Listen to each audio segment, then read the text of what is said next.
Why does this league continue to torture its fans, very loyal, across North America and around the world by showcasing its product in an event like they are in Sweden this fall by choosing to use Nashville and Pittsburgh? This isn't 2017, 2018, Johnny.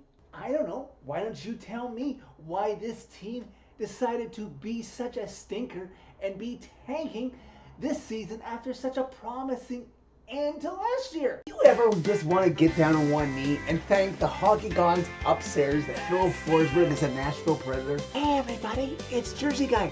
Hold my beer. Are you sure you want me here? Hat trick watch, anybody? Is it really somewhere that we owe a massive debt to the hockey gods? Again and again and again. You're like a kid again, Johnny. Is this happening? Is this happening? This isn't an ad for some dang cookie. I want a piece of that action. Well, you don't have to tell me twice. What do you have to tell me that is going to make me feel positive? And Maybe the Titans won't let us down on Thursday. Prince, walk it off! Okay, on with Johnny's reaction video.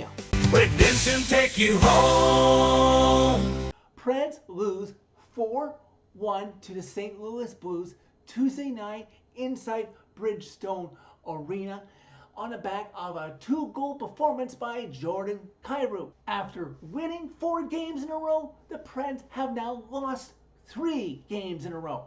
The tank is alive and well. See, what we have here, Preds Nation, are 2 completely different teams heading in opposite directions in standings.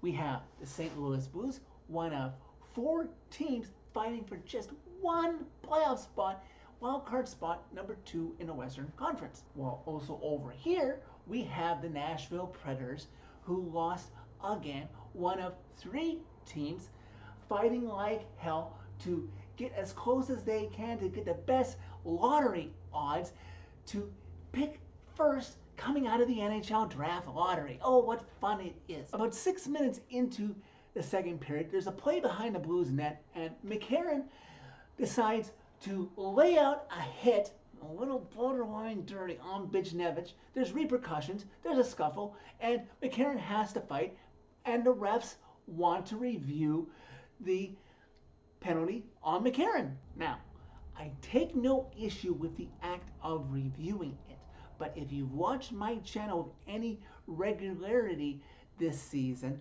I have called out the officials on the ice, the NHL Department of Player Safety, and the league as a whole for not making sure the refs are doing this much more often. And yes, I'm still ticked about how Matt Rempe got away with what he did in the Rangers game. So follow me here when all is said and done. Buchnevich leaves due to the injury from the hit on McCarron. He doesn't return to the game. Michael McCarron, upon review, he's tossed from the game. And the one thing the Preds get the benefit out of is, yes, the Blues get the power play, but because Jake Neighbors jumped in and got the instigator, the Preds essentially only had to kill off 3 minutes of power play time, and thank God the Blues didn't score a single power play goal there. It gets later and later in the second period, Preds still only trailing by 2 goals, thinking maybe they can get out of this, only down by 2, maybe get a late goal, but get some optimism with only a 2-goal deficit. Preds should be so lucky. Just over a minute left in the second period. Blues are cycling in the Preds zone. Jordan Kyrou has it from the sideboard, gets a shot off that beats Michael Bunting, gets past Andreas Englund, and beats UC Saros, something UC Saros would probably like to have back. And just like that, the Blues are up 3-0. But what's with March Madness just around the corner about a little luck in hockey too, especially for this pathetic team right now. Just when you thought the Preds might be down 3-0 after 40 minutes, some way, somehow, Steven Stamkos from the left side board gets a desperation pass out to the point to Brady Shea, who gets a shot off just in time that beats Blues netminder Joel Hofer. Upon review, yes, it's in under a second left, and for the first time in 117 minutes, the Preds have scored a goal. I didn't realize it was actually that long since way back in the Ducks game. Preds on the board have some momentum? Can they make a game of it in the third?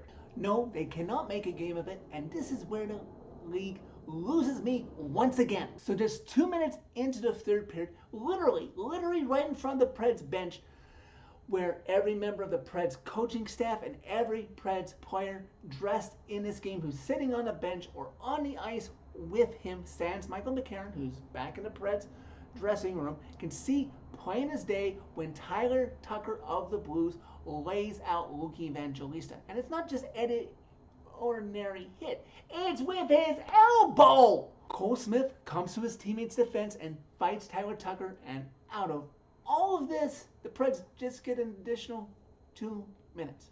Where's the 5-minute major review, refs? Okay, Tyler Tucker did a lot worse to Luke Evangelista than what Michael McCarron did to Buchnevich, and you reviewed that and you're not going to review this? This is where the league loses me with this inconsistent crap of reviewing 5-minute majors this season. And then from there, the Preds seem to make a game of it. They don't score, but they're getting chances, and it's relatively even on the shot clock. But don't you worry, Preds Nation. The tank is alive and well, because after our offensive zone faceoff for the Preds, just over 6 minutes left to go in regulation, the puck goes the other way. It's quickly a 2-on-1. Justin Barron can't do anything to save his life to cut off the pass as Dylan Holloway saucers it over to Jordan Kyrou for the easy tap in, and the Blues, with that goal, cruise in this game to the finish line by a final of 4-1. This is what fans who have bought into the tank like to see. This is the first of 3 games over the next 10 days that the Preds have against the Blues, and we want to see more of it against this team.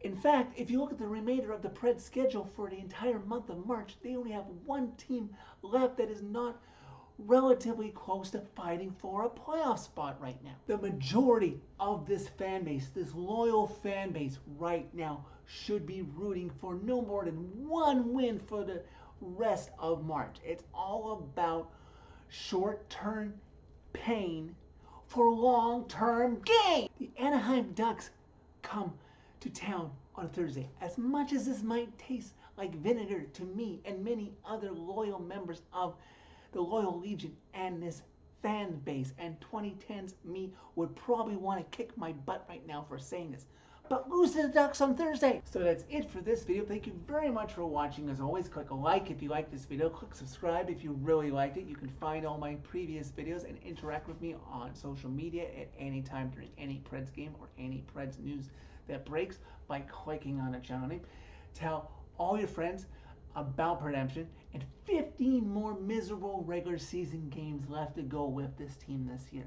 But that's what Preds fan reactions and Preds Redemption is here for you to distract you from.